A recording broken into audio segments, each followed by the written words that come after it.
نحمده ونصلي على رسوله الكريم اما بعد فاعوذ بالله من الشيطان الرجيم بسم الله الرحمن الرحيم رب اشرح لي صدري ويسر لي امري واحلل عقدة من لساني يفقهوا قولي يا ايها الناس انتم الفقراء الى الله والله هو الغني الحميد ان يشاء يذهبكم وَيَأْتِ بِخَلْقٍ جَدِيدٍ وَمَا ذَلِكَ عَلَى اللَّهِ بِعَزِيزٍ وَلَا تَزِرُ وَازِرَةٌ وِزْرَ أُخْرَى وَإِن تَدْعُ مُثْقَلَةٌ إِلَى حِمْلِهَا لَا يُحْمَلْ مِنْهُ شَيْءٌ وَلَوْ كَانَ ذَا قُرْبَى إِنَّمَا تُنذِرُ الَّذِينَ يَخْشَوْنَ رَبَّهُمْ بِالْغَيْبِ وَأَقَامُوا الصَّلَاةَ وَمَن تَزَكَّى فَإِنَّمَا يَتَزَكَّى لِنَفْسِهِ وَإِلَى اللَّهِ الْمَصِيرُ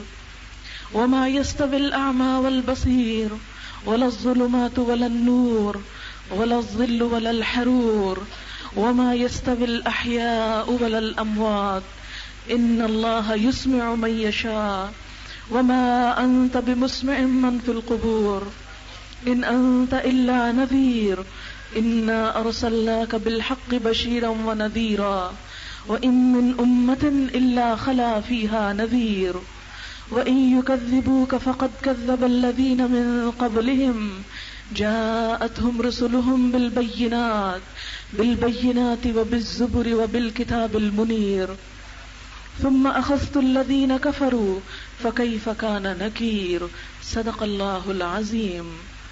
شروع کرتی ہوں اللہ کے نام سے جو بے انتہا مہربان نہایت رحم فرمانے والا ہے۔ لوگو تم ہی اللہ کے محتاج ہو اور اللہ تو غنی و حمید ہے۔ وہ چاہے تو تمہیں ہٹا کر کوئی نئی خلقت تمہاری جگہ لے آئے، ایسا کرنا اللہ کے لیے کچھ بھی دشوار نہیں ہے۔ کوئی بوجھ اٹھانے والا کسی دوسرے کا بوجھ نہ اٹھائے گا، اور اگر کوئی لدا ہوا نفس اپنا بوجھ اٹھانے کے لیے پکارے گا تو اس کے بوجھ کا ایک ادنا حصہ بھی بٹانے کے لیے کوئی نہ آئے گا، چاہے وہ قریب ترین رشتہ دار ہی کیوں نہ ہو۔ اے نبی صلی اللہ علیہ وسلم، آپ تو صرف انہی لوگوں کو متنبہ کر سکتے ہیں جو بن دیکھے اپنے رب سے ڈرتے ہیں اور نماز قائم کرتے ہیں۔ جو شخص بھی پاکیزگی اختیار کرتا ہے اپنی ہی بھلائی کے لیے کرتا ہے، اور پلٹنا سب کو اللہ ہی کی طرف ہے۔ اندھا اور آنکھوں والا برابر نہیں ہے، نہ اندھیرے اور روشنی یکساں ہیں، نہ ٹھنڈی چھاؤں اور دھوپ کی تپش ایک جیسی ہے، اور نہ زندہ اور مردے برابر ہیں۔ اللہ جسے چاہتا ہے سناتا ہے، مگر اے نبی صلی اللہ علیہ وسلم تم ان لوگوں کو نہیں سنا سکتے جو قبروں میں دفن ہیں۔ تم تو بس ایک خبردار کرنے والے ہو۔ ہم نے تم کو حق کے ساتھ بھیجا ہے، خوشخبری دینے والا اور ڈرانے والا بنا کر، اور کوئی امت ایسی نہیں گزری جس میں کوئی متنبہ کرنے والا نہ آیا ہو۔ اب اگر یہ لوگ تمہیں جھٹلاتے ہیں تو ان سے پہلے گزرے ہوئے لوگ بھی جھٹلا چکے ہیں۔ ان کے پاس ان کے رسول کھلے دلائل اور صحیفے اور روشن ہدایات دینے والی کتاب لے کر آئے تھے، پھر جن لوگوں نے نہ مانا ان کو میں نے پکڑ لیا، اور دیکھ لو میری سزا کیسی سخت تھی۔ اس وقت سورۃ فاطر کی چند آیات میں نے آپ کے سامنے پڑھی ہیں۔ سورۃ فاطر سورۃ یاسین سے ایک سورت پہلے کی سورت ہے۔ اس میں اللہ تعالیٰ تمام انسانوں سے مخاطب ہیں۔ ارشاد باری تعالیٰ ہے، یا ایھا الناس، اے لوگو، سب لوگو، الناس جس میں تمام کے تمام لوگ شامل ہیں، خواہ وہ کسی رنگ، کسی نسل، کسی عمر، کسی علمی استعداد اور کسی بھی شکل اور زبان کے حامل ہوں، وہ کوئی بھی ہوں، وہ امیر ہوں یا غریب ہوں، وہ بوڑھے ہوں یا جوان ہوں، سب کو مخاطب کیا گیا۔ سب کے لیے اللہ کی پکار ہے، یا ایھا الناس، اے لوگو، اور ہمیں اس کا جواب دینا ہے۔ اگر ہم اپنے آپ کو انسانوں میں سے تصور کرتے ہیں، لوگوں میں سے تصور کرتے ہیں، تو ہمیں توجہ سے اللہ کی بات سننی ہے کہ اللہ تعالیٰ ہمیں پکار کر کیا بتانا چاہ رہے ہیں۔ اللہ تعالیٰ فرماتے ہیں یا ایھا الناس انتم الفقراء الی اللہ، اے لوگو تم سب اللہ کے محتاج ہو، تم سب کو اللہ کی ضرورت ہے، اور اللہ واللہ هو الغنی الحمید، اللہ وہ بے نیاز تعریف والا ہے، یعنی اسے تمہاری ضرورت نہیں، تمہیں اس کی ضرورت ہے، تمہیں اس کی طرف توجہ دینا ہے، تمہیں اس کے آگے جھکنا ہے، تمہیں اس کو خوش کرنا ہے، اس لیے کہ تمہارا سارا نفع نقصان سب کا سب، تمہاری زندگی اور موت، تمہارا رزق، سب کچھ اس کے ہاتھ میں ہے، ہر چیز کا مالک، ہر چیز پہ قدرت رکھنے والا وہی ہے، اس لیے تمہاری یہ ضرورت ہے کہ تم اپنے رب کی طرف رجوع کرو اور اس سے غافل ہو کے زندگی بسر نہ کرو، تم آئے اسی کی طرف سے، تمہیں جانا اسی کی طرف ہے، تمہیں زندگی اس نے دی ہے، تمہیں جسم اس نے دیا، یہ آنکھیں اور کان اور دل اور دماغ اسی کا دیا ہوا ہے، تمہارے پاس جو مال ہے وہ بھی اسی کا دیا ہوا ہے، جو کھاتے ہو اسی کا کھاتے ہو، جو پہنتے ہو اسی کا دیا ہوا پہنتے ہو، یہ زندگی اسی وقت تک ہے جب تک اس کا اذن ہے، اور اگر اس کی طرف سے زندگی کے ختم ہونے کی بات آ جائے تو تم میں سے کوئی ایک لمحہ بھر اپنی زندگی کو بڑھا نہیں سکتا، تم اسی کے محتاج ہو، تمہیں اسی کی طرف رجوع کرنا ہے، تمہاری بھلائی اسی میں ہے کہ جو کچھ اس نے تمہیں دیا ہے، جو نعمتیں اس نے تمہیں عطا کی ہیں، ان نعمتوں کو اسی کے خوشی کے کاموں میں، اسی کی رضا کے کاموں میں استعمال کرو، تاکہ پھر جواب میں، جزا میں اس سے کئی گنا زیادہ نعمتیں پا سکو۔ اور اگر آج تم نے اس کی طرف توجہ نہ دی تو کل جب تم اس کے پاس حاضر ہوگے تو پھر تمہارے ساتھ کون ہوگا؟ تمہیں اس کی پکڑ سے بچانے والا، تمہیں چھڑانے والا کوئی بھی نہیں۔ یا ایھا الناس انتم الفقراء، اے لوگو تم سب محتاج ہو، سب کمزور ہو، عاجز ہو، اس کے آگے تمہاری کوئی حیثیت نہیں، تم اس پر بازی نہیں لے جا سکتے، تم اس کا مقابلہ نہیں کر سکتے، تم اس کو ہرا نہیں سکتے، تم اس سے بھاگ کر کہیں نہیں جا سکتے، تم اس سے کہیں چھپ نہیں سکتے، تم سب اس کے سامنے ہو، وہ تمہارے ساتھ ہے جہاں کہیں تم ہو، تم زمین کی کسی تہہ میں چھپ جاؤ یا آسمان کی طرف اڑ جاؤ یا پانی میں چلے جاؤ، جہاں بھی تم ہوگے وہیں سے وہ تم کو ڈھونڈ نکالے گا، وہ تم کو پالے گا۔ اس کی طرف اگر نہیں آتے تو تم آخر بھاگ کر کہاں جاؤ گے، کہاں سے چھپ سکو گے؟ اور پھر تمہاری ہر چیز اس کے سامنے ہے، اس کے سامنے کسی کا کوئی جھوٹ نہیں چلے گا، کوئی بہانہ کام نہیں آئے گا، کوئی سفارش نہیں چلے گی، کوئی چھڑا نہیں سکے گا، تمہیں ان نعمتوں کا حساب دینا ہوگا، جو کچھ تم نے اس سے لیا اس کے بارے میں اس کو بتانا ہوگا۔ یا ایھا الناس انتم الفقراء الی اللہ، اے لوگو تم سب اللہ کے محتاج ہو۔ انسان اپنی حقیقت پر غور تو کرے، ماں کے پیٹ میں کس کمزور حالت میں اس نے ہماری ابتدا کی، انسان کس چیز سے بنا؟ ایک نطفے سے، اتنی باریک چیز سے کہ ایک آنکھ بظاہر اس کو عام حالات میں دیکھ بھی نہیں سکتی، اتنی چھوٹی چیز سے، اتنے حقیر پانی سے انسان کی ابتدا ہوئی، انسان کچھ بھی نہ تھا۔ جیسا کہ اللہ تعالیٰ فرماتے ہیں هل أتى على الإنسان حين من الدهر لم يكن شيئا مذكورا، کیا انسان پر زمانے کا ایک بڑا وقت نہیں گزرا کہ جب وہ کوئی قابل ذکر چیز بھی نہ تھا، اس کا کوئی نام نہ تھا، اس کا کوئی وجود نہ تھا، اس کی کوئی ہستی نہ تھی۔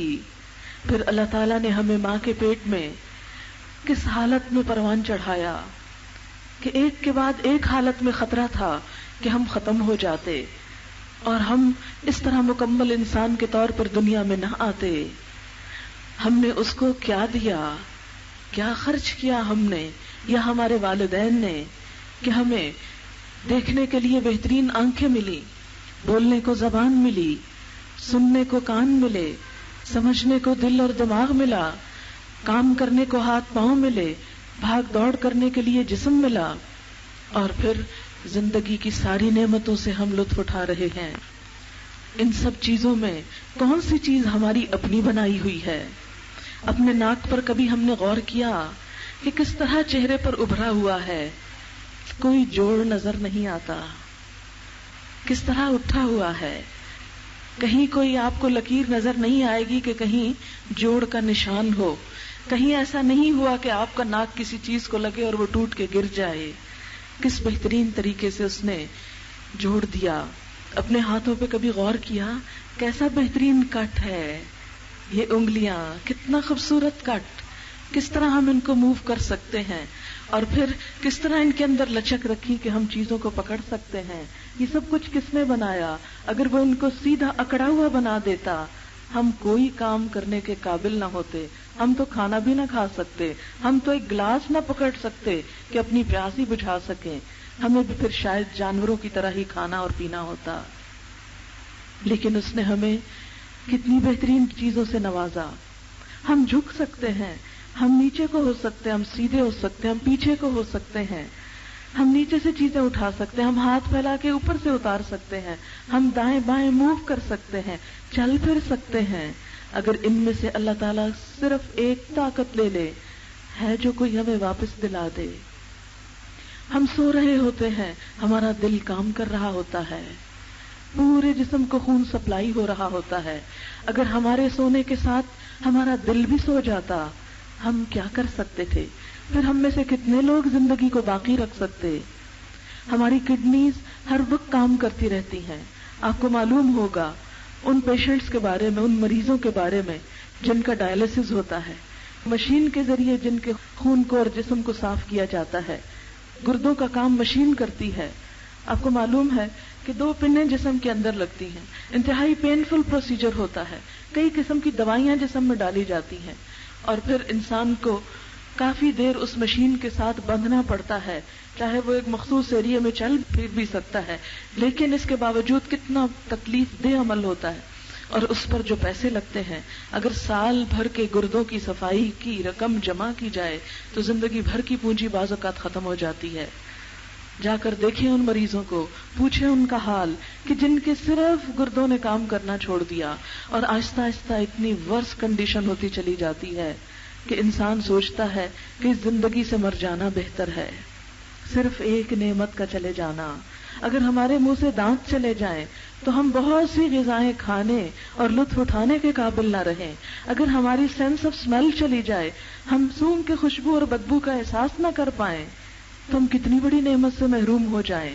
اگر ہمارے کانوں میں تھوڑا سا بھی بوجھ آ جائے، تھوڑی سی بھی سائیں سائیں ہونے لگے، غیر ضروری آوازیں آنے لگے، تو ہماری زندگی دوبھر ہو جائے، ہماری نیند حرام ہو جائے۔ اگر ہماری کسی ایک چھوٹی سی چیز کو بھی اللہ تعالیٰ واپس لے لے تو ہم کیا کر سکتے ہیں؟ اگر اللہ تعالیٰ پانی ہمارا پینے والا ہی خشک کر دے تو ہم پیاسے مر جائیں، اگر زمین گندم اگانا چھوڑ دے ہم بھوکے مر جائیں۔ ذرا سی کمی آتی ہے، پچھلے دنوں سنا ہوگا آپ نے، جب آٹے کی کمی ہوئی تھی کیا لوٹ مار شروع ہو گئی تھی، کس قدر پریشانی ہو گئی تھی، اور حالانکہ وہ چند دن کی بات تھی۔ کبھی گیس کی لوڈ شیڈنگ ہو جائے تو کھانا نہیں پکتا، کس قدر پریشانی ہوتی ہے، صرف ایک دن کسی چیز کی کمی ہو جائے۔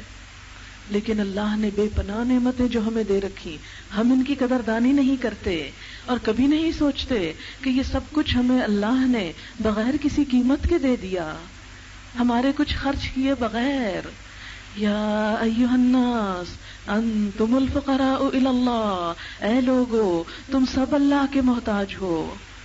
اور پھر اگر ہم اس زندگی میں چند روپے پا کر، یہ نعمتیں پا کر اللہ کی طرف مائل نہیں ہوتے، رجوع نہیں کرتے، اس کا شکر ادا نہیں کرتے، نماز نہیں پڑھتے، اس کا ذکر نہیں کرتے، اس کے دیے ہوئے رزق میں سے اس کی راہ میں خرچ نہیں کرتے، بندوں کی خدمت نہیں کرتے، تو مت سوچیں کہ یہ نعمتیں ہمارے پاس ہمیشہ رہے گی۔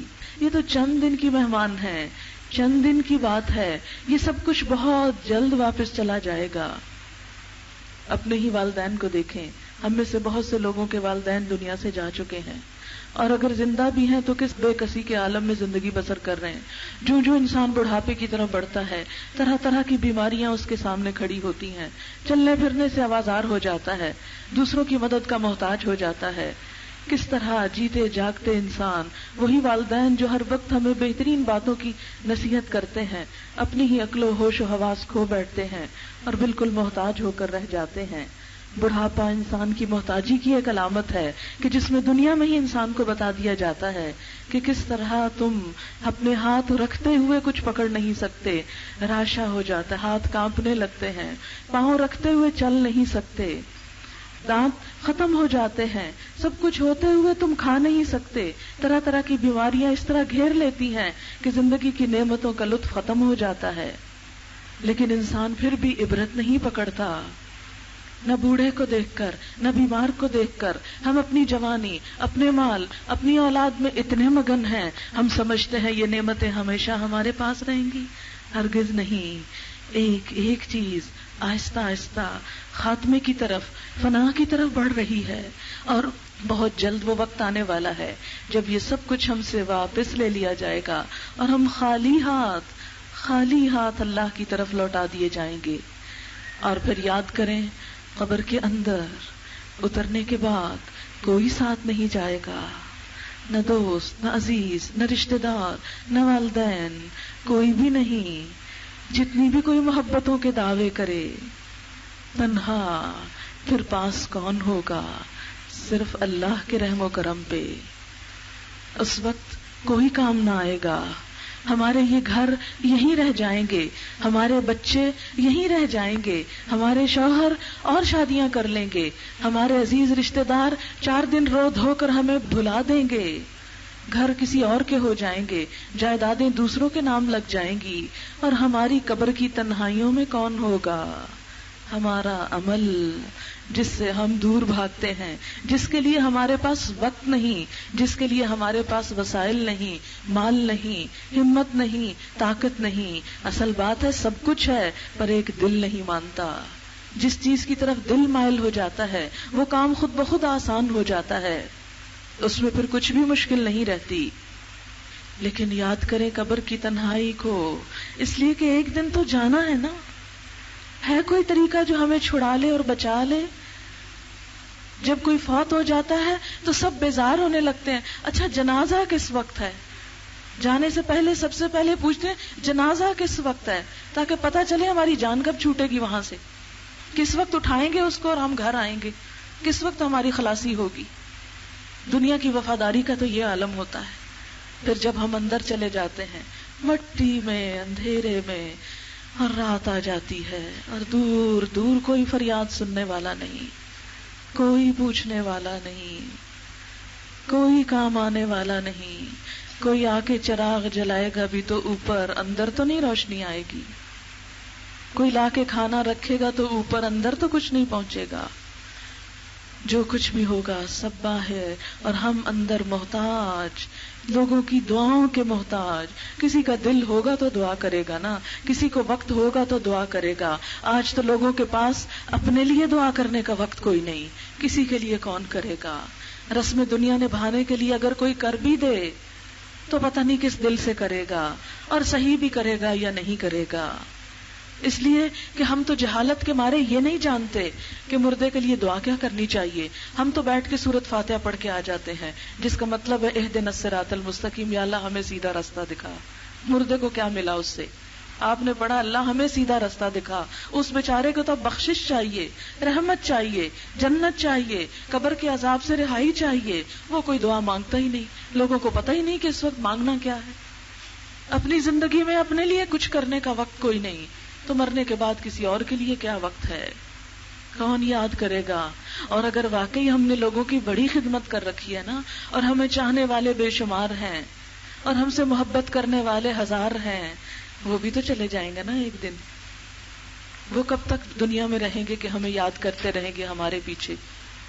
اور ایک کے بعد ایک جنریشن گزر گئی، ایک نسل گئی، سب بھول گئے۔ آپ کو پتا ہے آپ کی نانی کا نام کیا تھا؟ کوئی ایک مجھے اس محفل میں سے بتا دے کہ نانی کی نانی کا نام کسی کو نہیں آتا ہوگا۔ 2 سے تیسری جنریشن میں بھول جاتے ہیں، نام بھول جاتے ہیں، دعائیں کون کرے گا، ہمارے نام پہ صدقے خیرات کون کرے گا؟ ہم اپنے لیے تو اللہ کی راہ میں کچھ دے نہیں سکتے، کسی سے توقع ہے کہ ہمارے مرنے کے بعد ہمارے لیے دیں گے؟ کون دیتا ہے؟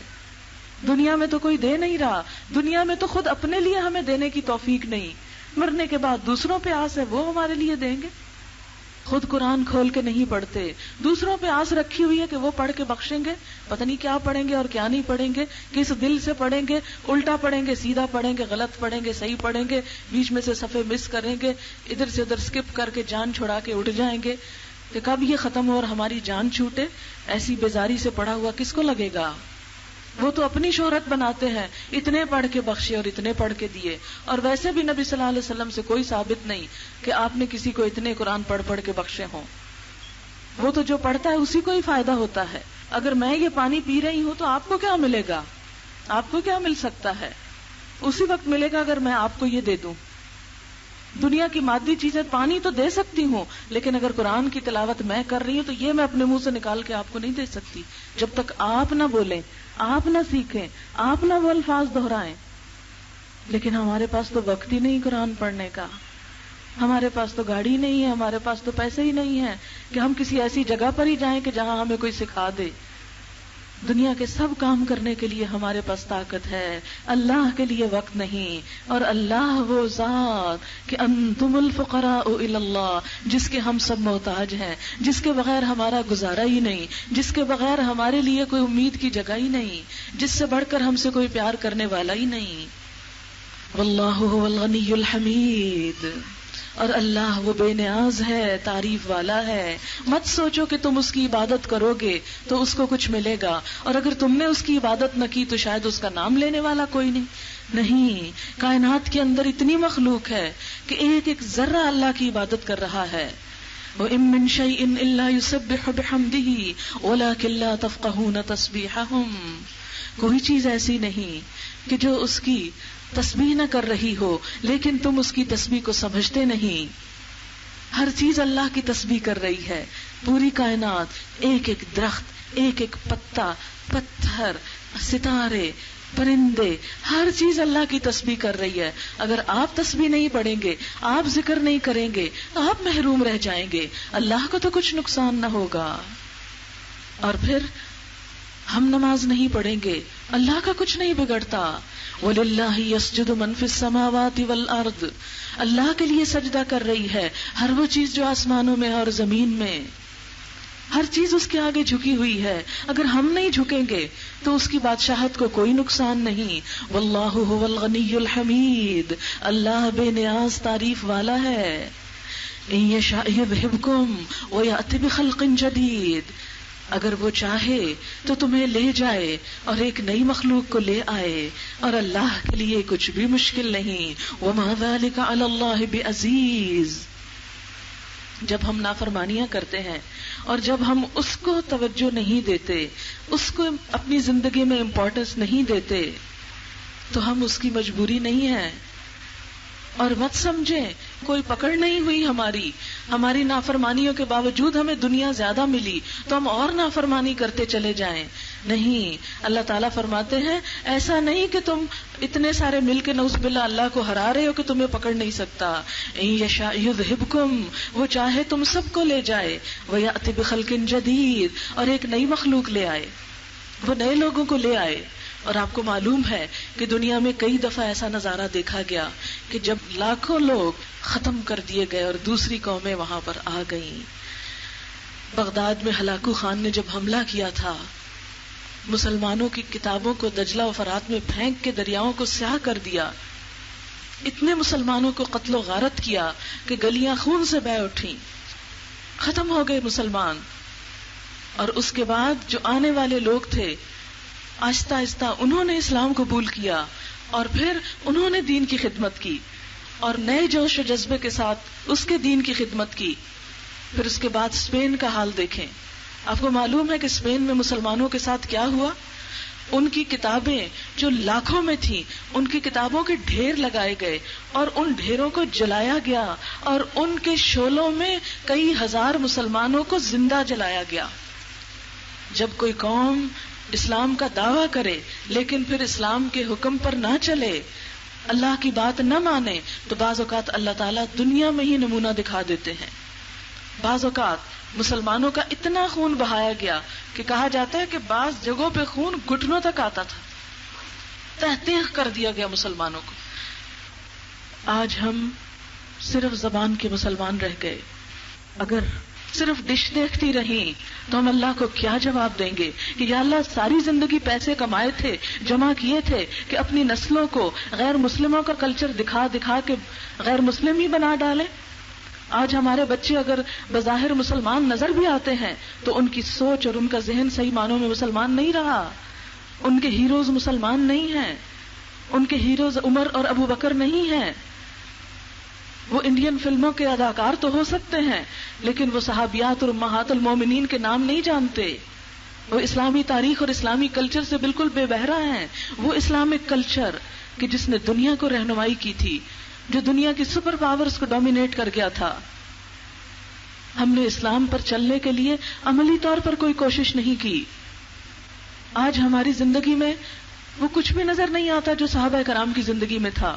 آج اگر اللہ کے رسول صلی اللہ علیہ وسلم ہمارے حال آ کر دیکھیں، ہمارے گھروں کی شادیاں دیکھیں، ہمارے مرنے دیکھیں، ہمارے جینے دیکھیں، ہمارے بازار دیکھیں، تو کیا ہم پر فخر کریں کہ شادیوں اور بیاہوں میں تو ہم نے ہندوانہ رسموں کو ایک ریچول سمجھ کر اختیار کر لیا۔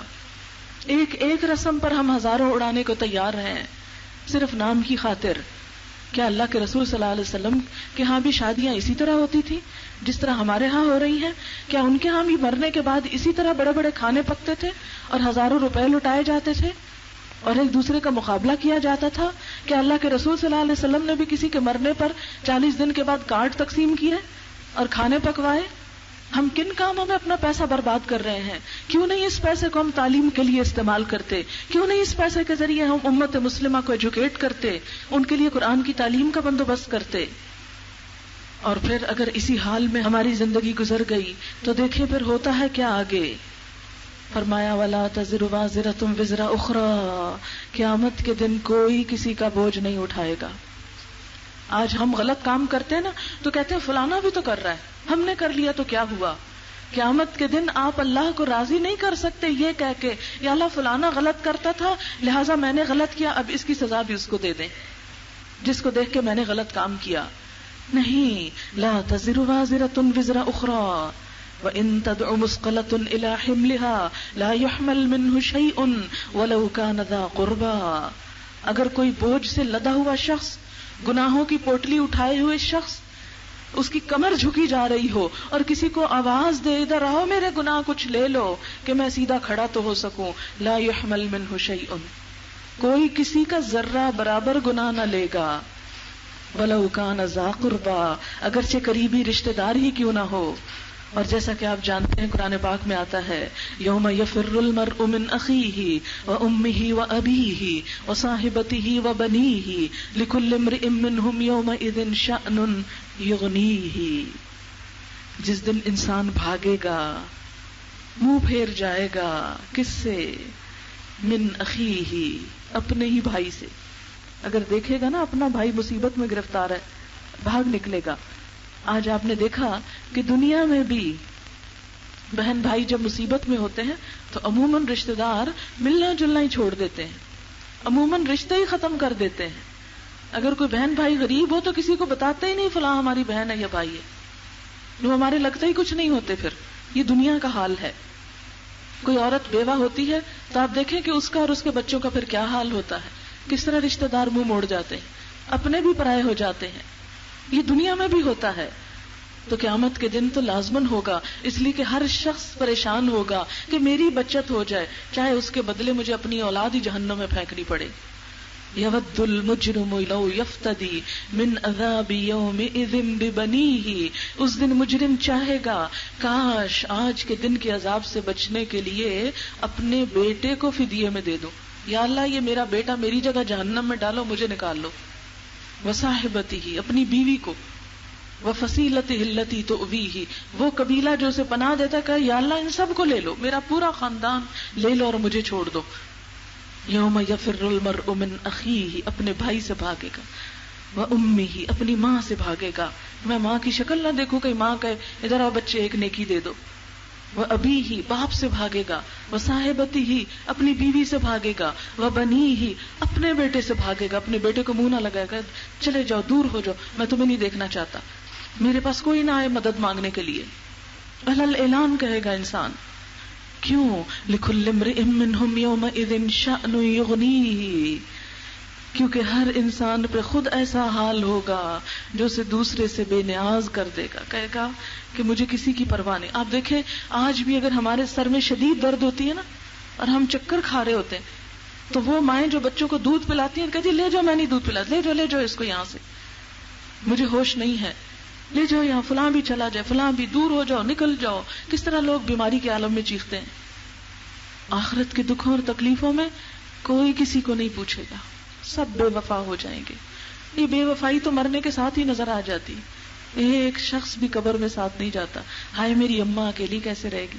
دنیا میں تو پھر بھی ترس کھا لیتے نا، ہائے میری ماں اکیلی ہے میں اس کے پاس رہ لوں، ماں کو اپنے پاس بلا لے.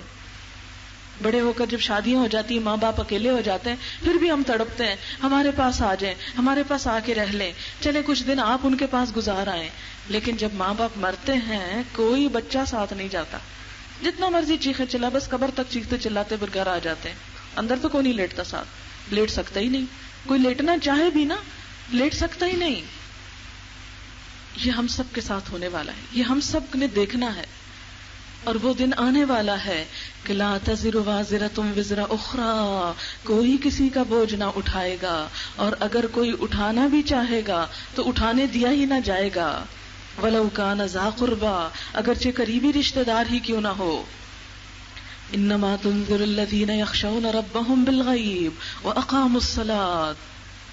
اے نبی صلی اللہ علیہ وسلم آپ تو انہی لوگوں کو خبردار کر سکتے ہیں جو بن دیکھے اپنے رب سے ڈرتے ہوں.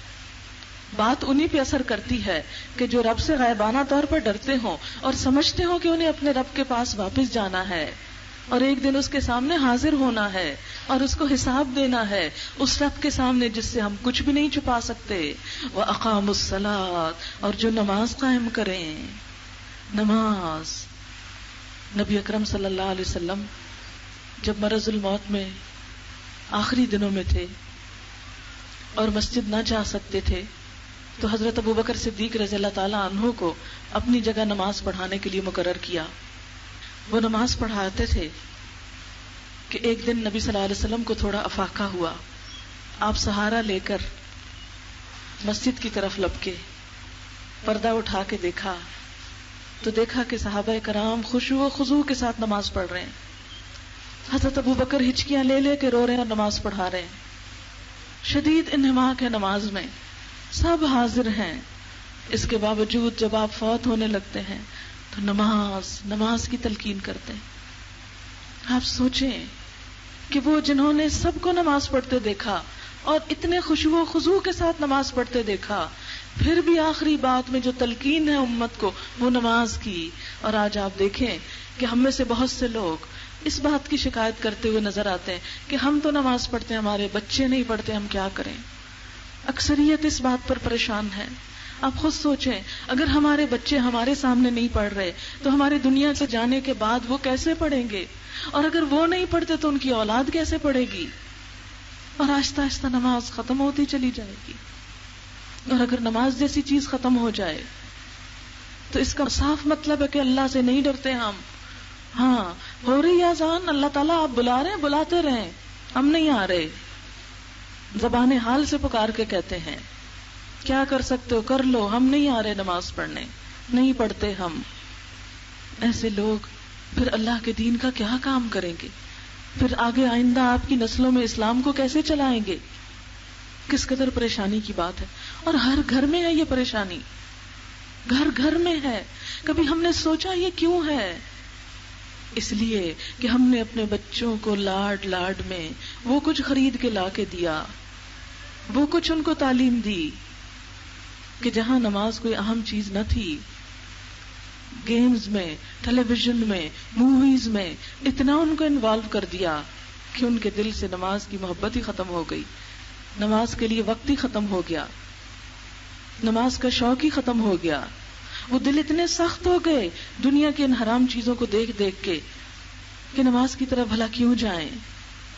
اب اگر ہم پریشان بھی ہوں تو کیا کر سکتے ہیں؟ ہمارے اپنے ہاتھوں کی فصل ہے، ہماری کمائی ہے. نماز کے لیے تو صرف زبان سے کہا، نہ ان کی کوئی دینی تعلیم کا انتظام کیا، نہ ان کو کسی نیک مجلس میں بٹھایا. اب بھی بہت دفعہ ایسے ہوتا ہے مائیں خود درس سننے چلی جاتی ہیں، جوان بچیوں کو نہیں کوشش کرتی. اور جوان ہونے کا انتظار کیوں؟ بچپن سے انہیں انگلی لگا کے ساتھ لے جائیں گے تو ان کو احساس ہوگا. اور پھر آپ دیکھیں قرآن پاک میں اللہ تعالیٰ ہمیں جنت اور جہنم والوں کی گفتگو سنواتے ہیں کہ جنت والے جب جنت میں پہنچ جائیں گے تو پہنچ کر کیا کریں گے؟ فی جنات یتساءلون، جنت میں سوال کریں گے عن المجرمین، مجرموں کے بارے میں. ما سلککم فی سقر، کیا چیز تمہیں دوزخ میں لے گئی؟ قالوا لم نک من المصلین، وہ کہیں گے ہم نماز پڑھنے والوں میں سے نہ تھے، ہم نماز نہیں پڑھتے تھے. صاف لکھا ہوا ہے، قرآن میں لکھا ہوا ہے کہ جہنم والے جب جہنم میں پہنچیں گے چیخیں گے چلائیں گے تو جنت والے ان کے رشتہ دار دوست ان سے پوچھیں گے یہ تم جہنم میں کیوں پہنچ گئے؟ تم تو بڑے اچھے اخلاق کے تھے، تم تو بڑی دوسروں کی مدد کرتے تھے، پھر بھی جہنم میں پہنچ گئے، کس چیز نے تمہیں یہاں پہنچایا؟ قالوا لم نک من المصلین، کہیں گے ہم نماز نہیں پڑھتے تھے. ولم نک نطعم المسکین، اور ہم مسکین کو کھانا نہیں کھلاتے تھے، ہم غریبوں کا خیال نہیں رکھتے تھے. وَكُنَّا نَخُوضُ مَعَ الْخَائِضِينَ، اور ہم بحثیں کرنے والوں کے ساتھ مل کے بحثیں کرتے تھے، دین کے معاملے میں بحثیں کرتے تھے، حجت بازی کرتے تھے. آج ہمارا حال یہی ہے نا کہ اگر کوئی دین کی طرف چل پڑے تو ہم حجت بازی شروع کر دیتے ہیں، بحث شروع کر دیتے ہیں، یہ بات ایسے کیوں ہے، یہ ویسے کیوں ہے، اس کی تو کوئی لاجک سمجھ نہیں آتی، اس کی تو کوئی ریزن ہمیں سمجھ نہیں آتی. اور اس طرح اپنے آپ کو تسلی دے دیتے ہیں کہ جو ہم کر رہے ہیں وہ بالکل صحیح ہے اور جو کچھ قرآن سنت میں لکھا ہے اس کی کوئی سینس نہیں بنتی. کل ہی مجھے کسی نے خط دیا، ابھی بھی میرے بیگ میں موجود ہے، کسی صاحب کا لکھا ہوا ہے.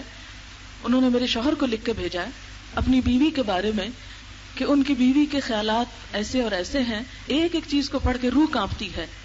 پڑھی لکھی ایجوکیٹڈ خاتون ہیں، ڈاکٹر ہیں کہیں، اور اسلام کے بارے میں کیا معلومات ہیں.